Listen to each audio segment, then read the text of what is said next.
alunos, tudo bem? Eu sou Camille Borba e este é o meu sinal. Como vocês estão hoje, alunos do 9º ano? Como vocês sabem, serei a professora de vocês hoje de língua portuguesa. Como eu nunca ando sozinha, hoje quem faz a nossa tradução para Libras é Clisman. Bem-vindo, Clisman. E a tradução para Libras torna nossas aulas mais acessíveis. E pensando ainda na acessibilidade, hoje eu vou me autodescrever, tá? Eu sou uma mulher negra, de cabelos cacheados, na altura dos ombros, pretos, olhos pretos, estatura mediana. Eu uso um óculos arredondado dourado, estou em pé em frente à câmera, usando uma blusa azul e uma calça jeans, tá? E nossas aulas, como vocês sabem, estão disponíveis no nosso canal Educa Recife no YouTube.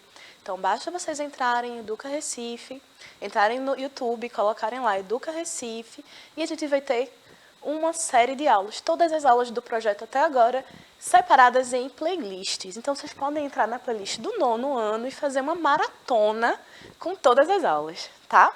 E além do nosso canal do YouTube, as aulas também ficam disponíveis no nosso aplicativo Educa Recife. Então, para baixar o aplicativo, basta vocês entrarem, vocês usarem ou o QR Code abaixo, o outro lado aqui, ou vocês podem baixar pelas lojas de aplicativo, tá certo? Então, não importa o modo, contanto que vocês façam esse download. Por quê? Porque pelo aplicativo a gente tem a ferramenta do chat. E o que é o chat? A ferramenta interativa entre vocês e a gente aqui, tá? Então, sem mais delongas, vamos hoje para a aula Virou um Meme. Vocês podem perguntar, mas Camille, a gente realmente precisa estudar um meme? Vou dizer, não faz mal, certo? A gente pode pensar no meme como um gênero também. E isso parece um pouco surpreendente, né? Porque o meme parece ser algo muito tecnológico e muito novo. Mas eu disser para vocês que o primeiro meme, que no período que surgiu o primeiro meme, nem internet tinha, nem computador tinha. O que é que vocês vão dizer sobre isso? Então, assistam a aula até o final e aí vocês vão descobrir qual foi o primeiro meme da história, tá? Vamos começar. Se o passador tivesse pronto. Memes. Só que antes da gente falar sobre meme, vamos falar sobre o que é um gênero digital. Porque um meme é um gênero digital. Mas quais são esses gêneros digitais? O que são gêneros digitais? Os gêneros digitais são aqueles que circulam em meios digitais, obviamente. E têm como característica serem textos mais curtos e diretos, exigirem ou proporem um diálogo entre elementos verbais e não verbais. A gente tem uma presença de hipertexto. Então, o que é hipertexto, Camille? Hipertexto, sabe que vocês estão lendo algum texto, alguma coisa na internet, tem um linkzinho, sei lá, vocês estão lendo um texto sobre Octavia Butler. Aí o texto fala sobre Kindred, aí tem um linkzinho sobre Kindred, aí vocês clicam no link e vão para uma outra página. Aí nessa outra página tem outros links. Então, hipertexto é os textos dentro dos textos dentro dos textos. Então, os gêneros digitais permitem que a gente consiga acessar muito mais informação por um caminho só, né? Então, a gente tem o quê também? Abreviaturas e linguagem interativa, né? Então, a gente já vai ter que fazer uma reflexão sobre o uso da linguagem, como se dá nesses gêneros digitais. E como exemplos, a gente tem o blog, o podcast, o e-mail, o post, o meme. O meme também é o quê? Um gênero digital. Então, uma das principais características é justamente a variedade. Quando a gente fala de gêneros digitais, a gente vai ter uma variedade enorme de gêneros digitais. Lembrando que quando a gente fala em gêneros textuais, também há uma variedade muito grande. Porque o gênero é somente a performance da linguagem, né? Do texto. E essa performance pode acontecer das mais diversas maneiras. Então, o gênero digital também vai da mais absoluta informalidade, como, por exemplo, os textos em redes sociais, nos aplicativos de comunicação, nos memes. Há gêneros que são completamente formais, que exigem o uso absolutamente formal da linguagem, como, por exemplo, artigos científicos, como, por exemplo, outros textos que sejam mais sérios, digamos assim, tá? E agora? E aí no meme? Quando a gente fala do meme, a gente tem que lembrar que o humor e a ironia no meme, eles são utilizados como o quê? Uma ferramenta. Uma ferramenta para quê? Para olhar criticamente o mundo. Então, quando no meme a gente tem humor, ironia, a gente também pode pensar no meme quase como uma construção crítica também. Alguns são, claro, feitos para puro deleite e entretenimento, mas outros também fazem uma certa crítica, tá? E aí, humor e ironia têm sido usados como ferramentas para que a gente exerça um olhar crítico sobre o comportamento humano, tá? Mas aí, sobre ironia, a gente teve uma aula sobre ironia faz pouquíssimo tempo, tá? Acho que foi a aula passada, a aula retrasada no máximo. Mas vamos relembrar o que é ironia, essa ferramenta da linguagem, né? Ó, a ironia é a utilização de palavras que manifestam um sentido oposto ao do seu significado literal. Desta forma, a ironia afirma o contrário daquilo que se quer dizer ou que se pensa. Possui normalmente uma intenção sarcástica, maliciosa. A ironia é a arte de gozar de alguém, denunciar, criticar ou censurar algo e alguma coisa. Então, quando a gente é irônico, a gente vai usar justamente essa ferramenta de dizer uma coisa querendo falar outra. Porque a gente pode querer fazer uma crítica, tirar uma onda ou fazer algum comentário de maneira mais implícita, tá? Não toda ironia é completamente sarcástica. Isso a gente viu na aula de ironia. Mas o sarcasmo também é elemento presente, tá? Ó, vamos ver aqui alguns exemplos. Ele estudou tanto que tirou 0 na prova. Veja só. Qual seria a ordem natural das coisas? Que ele tivesse estudado e tirado nota boa. Quando você chega e diz ele estudou tanto que tirou 0 na prova, eu quero dizer que ele realmente estudou?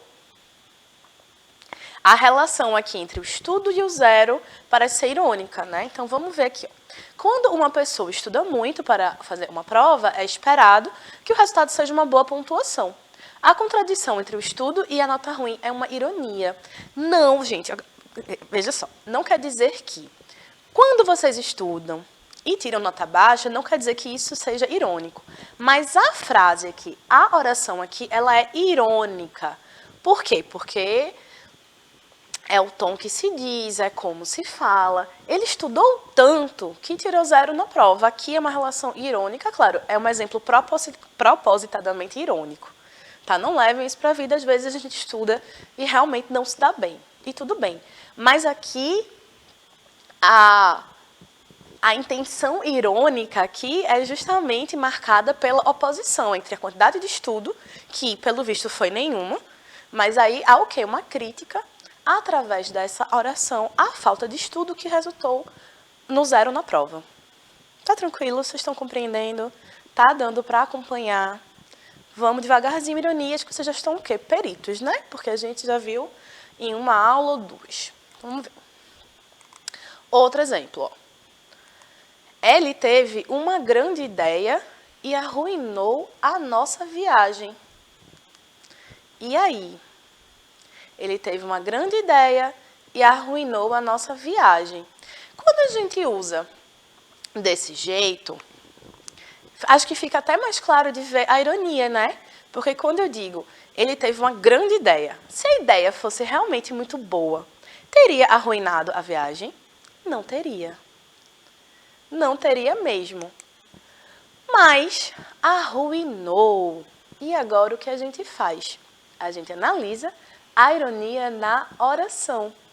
Então, veja, eu poderia falar também, nossa, essa sopa está deliciosa, fria e sem sabor. De novo, aqui eu estou sendo o quê? Irônica. Por quê? Porque eu nunca posso chamar uma sopa fria e sem sabor de deliciosa. Mas quando eu faço esse movimento, eu estou sendo irônica. Mesma coisa aqui. Ele teve uma grande ideia e arruinou a nossa viagem. A ideia foi realmente grande? Foi realmente boa? Não, pelo visto foi uma péssima ideia e o resultado foi justamente a ruína da viagem. Ó. Nesta frase é dado destaque a uma ideia errada ou contrária ao que se gostaria de dizer. Ou seja, se fosse uma boa ideia, não teria arruinado a viagem. Esse é um exemplo de ironia antífrase. Porque aqui a gente tem aqui é uma ironia frasal, né? Mas aí a gente chega à pergunta, mas Camille, a aula é sobre meme. Não quero saber de humor, não quero saber de ironia, não quero saber de nada. Eu quero saber do meme, o que é que isso tem a ver? Aí vamos chegar justamente ao que é meme. Inclusive, eu adoro esse do cachorrinho pegando fogo. Tipo, tudo ao redor dele pega fogo e ele acha tudo bem. Então, veja, aqui a gente tem uma crítica, né? A graça é justamente essa oposição entre a tranquilidade do personagem e o colapso que está ao redor dele, né? Ó. Mas o meme é um gênero textual que se materializa sob uma estrutura híbrida. Híbrida por quê? Porque vai ser verbal e não verbal. A gente vai ter elementos verbais e não verbais. E sintética, ou seja, é um gênero sintético, né? Reduzido, que tem por finalidade suscitar o riso, ironizar ou criticar uma temática do cotidiano. Um meme pode ser uma frase, uma imagem com frase ou um vídeo. Então a gente tem diversos formatos em que o meme pode se materializar. Que circula na internet a partir de e-mails, blogs, sites de notícias, redes sociais e demais fontes de informação. A palavra meme vem do grego e quer dizer imitação. O meme seria uma ideia que ultrapassaria grupos e gerações, porque teria o poder de permanecer e se replicar na cultura, tal qual o gene na genética. Sobre essa afirmação aqui, eu vou pedir que vocês prestem atenção em mim para a gente pensar um negócio rapidinho. Quando eu digo aqui que o meme, a palavra meme vem do grego e quer dizer imitação, eu estou fazendo uma análise da origem da palavra. Mas as palavras são escolhidas por um motivo, né? Como a gente nomeia as coisas, tem muito a ver também com a função das coisas, ou com o que a gente quer dizer quando nomeia. Então, veja, a ideia do meme, da palavra meme, do que é meme, não é atual. Então, tipo, perdão por esse tipo. Quando o meme surgiu enquanto um gênero textual, enquanto uma ferramenta de comunicação, a palavra meme já existia. E o que se entenderia por meme como essa ideia que se repete, que ultrapassa gerações, que permanece na cultura, é uma ideia antiga, é uma ideia anterior ao gênero. Por quê? Há estudiosos, né, que chegaram à conclusão que o meme é uma ideia que ultrapassa gerações. Tem essa ideia de repetição, algo que vai se repetindo, algo que vai de se permanecer e replicar na cultura. E aí associaram ao gene, na genética, que é aquela partezinha muito pequena, que aí a gente vai ter uma replicação e você tem uma continuidade, né?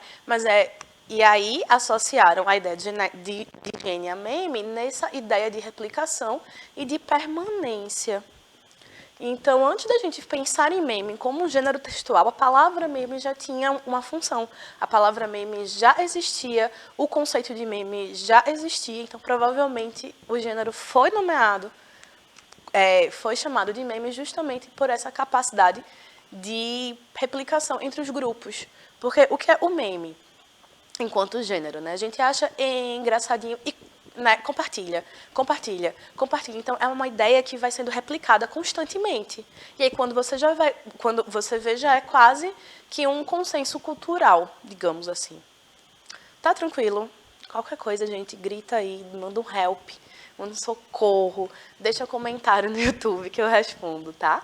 Ó, o termo meme foi criado pelo zoólogo, biólogo e escritor Richard Dawkins, em 1976, no livro O Gene Egoísta.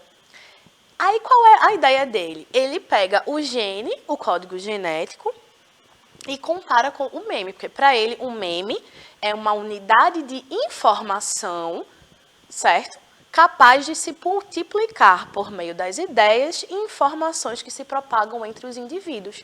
Então, o meme ele está muito relacionado a essa ideia de propagação, de repetição e de permanência na cultura. Então, ó, quando a gente vai para o dicionário de Cambridge, meme é um traço cultural, ou tipo de comportamento que é passado de geração em geração. Então, veja, é algo que não é inato, né? Obviamente, mas é uma ideia que se replica, é um traço cultural, é algo que se repete e é algo que vai sendo perpetuado, que é passado de geração em geração sem a influência de genes, obviamente, porque a gente não está falando de nada biológico, a gente está falando do social, do cultural, do que é aprendido, do que é ensinado, joia? Um meme é o equivalente cultural da unidade básica da hereditariedade física, o gene. Então, o meme seria quase um gene cultural. Tranquilo? Então, ó, memes são o quê? Recursos multissemióticos. Por que multissemióticos? É que eu estou sempre trazendo vários sinônimos, né? Porque ele vai trazer vários signos, vários símbolos diferentes. Aqui a gente vai usar uma linguagem verbal, não verbal, mescla imagens, vídeos e texto. Então, por isso é multissemiótico. As situações costumam ser as do dia a dia. E é por isso que a gente vai pensar um pouco sobre como a gente acha graça nas coisas do cotidiano e nessa subversão de expectativa, né? O meme normalmente é criado sem a intenção de fazê-lo. Essa parte é muito importante. Claro que há pessoas e empresas e tal especializadas em tentar fazer memes viralizarem. Mas os memes, a maioria deles, eles não têm a intenção de ser. Eles acontecem, eles existem, alguém acha graça, acha interessante e começa a compartilhar. E aí, quando você vê, aquela ideia já está em todo lugar. Mas ela não foi produzida para isso. Ela não foi... e hoje eu vou aqui fazer um meme. Eu tive que fazer isso para montar essa aula, mas não é natural. Entendeu? Ó, e humor? Porque o humor também tem a ver com meme. A gente já viu ironia, agora a gente vai ver um pouco de humor. O humor não tem somente uma vertente engraçada do fazer rir. Há também uma veia crítica dentro do humor. E essa veia crítica também pode ser usada pelo meme. Tá? E que recursos que auxiliam na construção de humor, né? E aí, do humor, a gente está pensando do humor no meme. A gente também já teve algumas aulas sobre isso, acho que algumas aulas atrás. Então, de novo, vão lá no YouTube e deem uma olhada na nossa playlist. Então, que recursos auxiliam? A quebra de expectativa.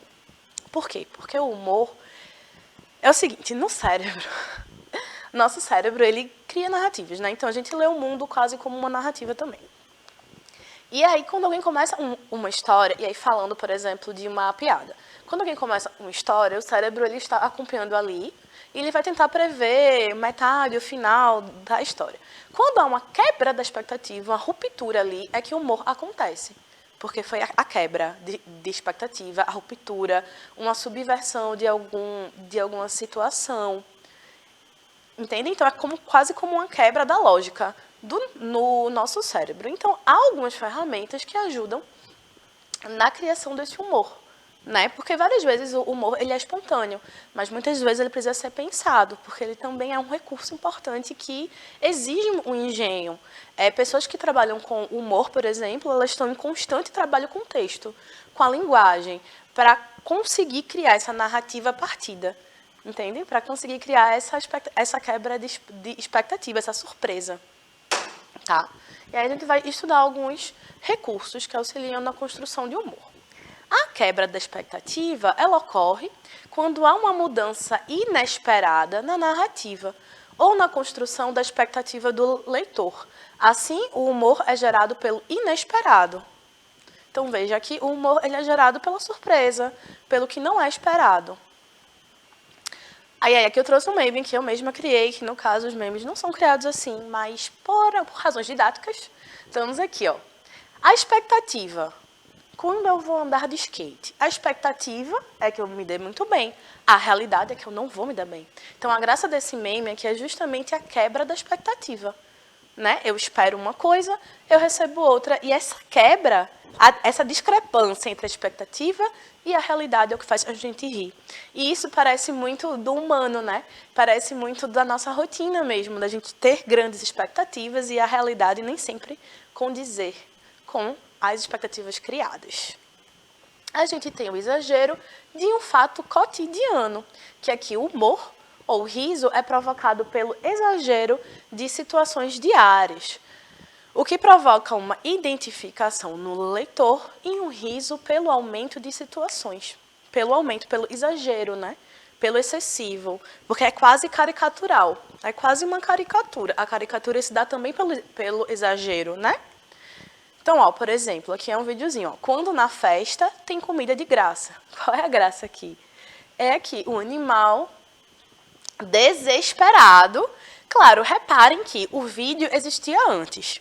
O texto existia antes. E nenhum deles conversava. Mas, para criar o meme que refletisse esse exagero, o que eu fiz? Escolhi uma situação cotidiana, que é a pessoa esfomeada quando está numa festa. Quem não fica? Quem não vai para a festa para comer? Eu vou. Não desse jeito, mas... E aí você pega uma atitude cotidiana, que é comer na festa quando a comida é de graça, as pessoas já vão, né, com mais fome, digamos assim. E aí eu peguei uma situação cotidiana e juntei o texto a uma imagem, no caso aqui é um vídeo. Esse diálogo entre um vídeo de um animal desesperado comendo tudo pela frente, com a legenda, quando na festa tem comida de graça, é que vai gerar esse humor, essa graça, esse meme. Por quê? Porque aqui é um exagero e a gente se reconhece no exagero, tá? O trocadilho, que é um jogo ambíguo de palavras com sons parecidos ou iguais, mas com significados e explicações diferentes. Então, você vai provocar de propósito, é ótimo, né? Você vai provocar intencionalmente uma ambiguidade, um sentido dúbio aí, que é para ser engraçado, e aí você vai usar o trocadilho, né? O uso de certas expressões que juntas possibilitam muitas interpretações. Então, vamos ver aqui o exemplo. Na fazenda tenho 1 milhão, mas no meu bolso o dinheiro só pipoca. Entra e sai sem parar. Quando eu uso 1 milhão aqui, eu estou querendo dizer que é 1 milhão em dinheiro? Poderia ser, mas no caso não, é um milho grande. E no meu bolso o dinheiro só pipoca. Quer dizer que sai pipoca do bolso? Não, quer dizer que o dinheiro entra e sai, né?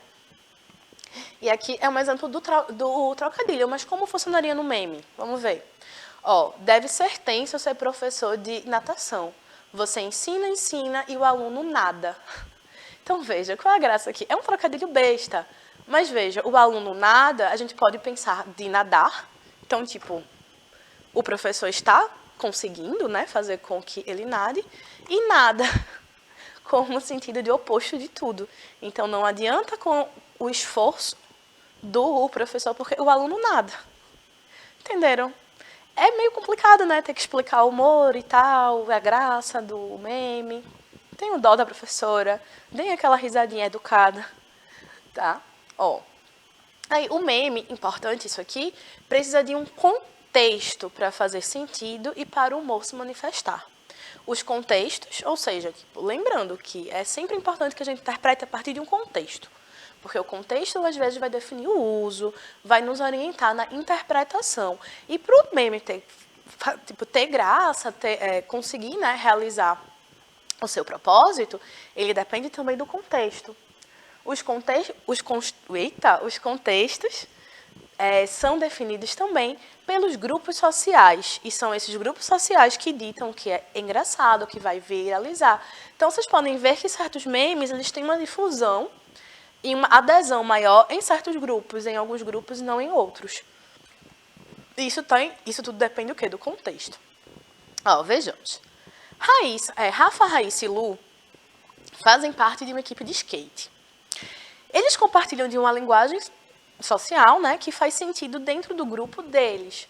Então, essa linguagem ela pode ser uma linguagem do estilo, a própria língua portuguesa, como eles usam, com gírias, com abreviações, neologismos, mas também toda uma questão identitária do grupo, que é o grupo dos skatistas, esse grupo. Então, os memes que os fazem rir provavelmente não farão sentido para pessoas muito distantes dessa realidade. E por quê? Porque o meme precisa de referência, ele precisa de contexto. Se eu vou subverter uma situação cotidiana, eu preciso que o meu público ele entenda a situação cotidiana, ele compartilhe dessa situação cotidiana. Faz sentido, gente? Acho que sim, né? Ó. E aqui eu vou perguntar para vocês. Você sabia? E aqui a gente vai chegar no primeiro meme da história. O primeiro meme da história foi, na verdade, uma tirinha. Veio de uma tirinha de 1921. uma cópia desenterrada da revista satírica, ó, aqui é sátira, da Universidade de Iowa, The Judge, que seria o juiz, o julgamento, algo. Aos moldes do meme expectativa versus realidade, a imagem traz a ilustração de como o homem acha que ele é versus a imagem que ele realmente tem. Algumas coisas, percebamos, ultrapassam gerações, porque essa ideia do expectativa, realidade, ela vem como um meme até agora, mas vê, aqui é 1921. Quantos anos até 2022? Muitos anos, né? Professores de matemática, façam aí a conta. Mas vejam só, a gente tem aqui a prova de que, ó, o que eu falei é sério. O primeiro meme, ele não precisou da tecnologia para surgir, mas também ele não viralizou. E aí, o que é que faz do meme atual algo tão replicado? O meio digital. Vamos ver. Olha, eu vou pedir para a Billy colocar aqui ó, na tela cheia para vocês verem. A legenda está em inglês, mas a primeira, né, o desenho do homem bonito, a gravatinha, o cabelo todo ajeitado. E aí a legenda fala assim, como eu acho que eu sou quando a foto é tirada. Como eu acho que eu sou. Então, todo bonito, garboso. E aí, do outro lado, um desenho de um moço bem menos bonito, mais desalinhado, um cabelo questionável. E a legenda dizendo, como eu realmente pareço. Então, aqui a gente tem o primeiro meme e a gênese de toda uma geração de memes de expectativa versus realidade. Isso funciona pra gente também. Como a gente acha que tira uma foto frontal? A gente sempre acha que vai sair muito bem. Quando a gente vai ver a foto, questionável, né? Não é assim tão bem. Deu pra compreender, gente? Nossa aulinha tá quase chegando no final. Mas aí, pra casa, eu queria que vocês pesquisassem memes que fazem sentido dentro do grupo social de vocês. Por exemplo, eu rio muito com meme de livro. Mas não é algo que... Claro, eu vou rir quando tem o meme do livro que eu li, né? O que eu sei, o que eu conheço, porque eu preciso de um referencial. Eu preciso de um contexto. Joia? E nossa aula chegou ao fim, pessoal, infelizmente, tá? Gostaria de agradecer a todos que permitem que essas aulas cheguem até vocês e agradecê-los por estarem aqui. Então, lembre-se, conhecimento é poder. Então, não ignorem, mesmo que o tema não pareça super interessante ou super usável na vida, a aquisição do conhecimento nunca é ruim. Nunca vai te fazer mal. Saber mais não vai te fazer mal. Tá? Então, como sempre, é um prazer estar aqui. Um beijo e até a próxima.